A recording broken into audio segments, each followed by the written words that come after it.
Le point bourse vous est présenté par Bourse Direct.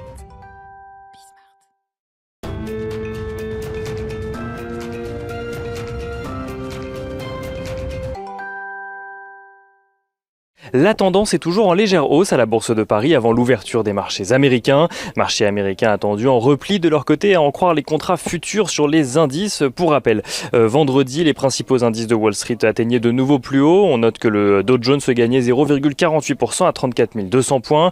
On note que le S&P 500 gagnait 0,36% à 4 185 points et que le Nasdaq Composite gagnait lui 0,1% à 14 052 points. La séance du jour qui devrait être relativement calme, même si elle marque le coup d'envoi de très nombreux résultats d'entreprises attendus cette semaine. Près de 80 résultats d'entreprises composant le Dow Jones ou encore le S&P 500 sont attendus donc sur toute la semaine, à commencer par Coca-Cola ou encore IBM qui publient leurs résultats trimestriels dès aujourd'hui.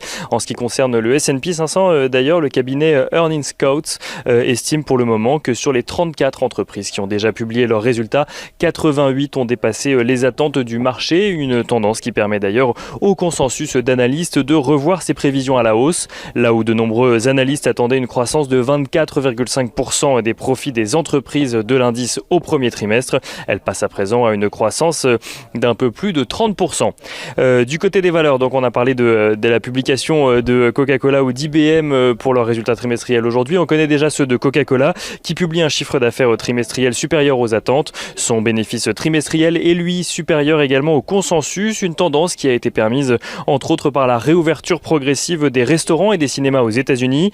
On note également que Facebook annonce de son côté lancer de nouveaux services autour de l'audio pour profiter de la vogue autour des réseaux sociaux audio comme Clubhouse. Et on note côté valeur toujours que Harley-Davidson annonce de son côté une croissance de son chiffre d'affaires de 10% au premier trimestre 2021. Harley-Davidson qui annonce revoir à la hausse ses prévisions de vente pour l'ensemble de l'année.